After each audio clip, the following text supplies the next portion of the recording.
வணக்கம் நண்பர்களே. நம்ம இன்னைக்கு பார்க்க போற நாவல் திருமதி காளியம்மை நினைவு நாவலா வானதி பதிப்பகத்திலிருந்து வெளியிடுற களிரேறி காதல் மேவி. இதோட ஆசிரியர் ராஜலட்சுமி நாராயணசாமி அவர்கள். முதல்ல இவங்க இந்த கதை இவங்களுக்கு எப்படி உதிச்சதுங்கிறத நமக்கு சொல்லியிருக்காங்க. கலிங்கத்து பரணில ஒரு பாடல் வரும். மீனம் புகு கொடி மீனவர் விழி அம்பு உக ஓடி காணம் புக வேளம் புகு மடவீர் கடை திறமின். அதாவது மீன் கொடியுடைய பாண்டியர்கள் போரில் தோற்று காட்டிற்குள் ஓடிக்கொள்ள சோழனால் சிறையெடுத்த வரப்பட்ட பெண்களே கதவை திறவுங்கள் அப்படின்னு நம்ம ஜெயங்கொண்டார் பாடியிருக்காரு.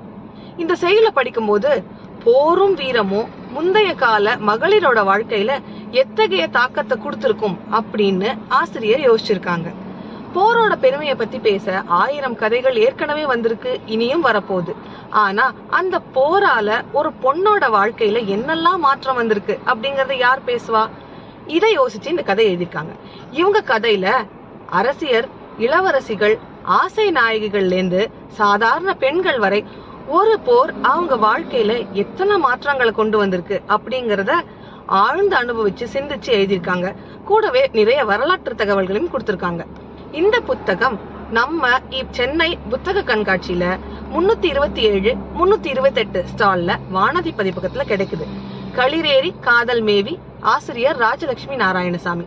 மறக்காம இந்த புத்தகத்தை வாங்கி படிச்சு உங்களோட விமர்சனத்தை எங்களுக்கு தெரிவிங்க.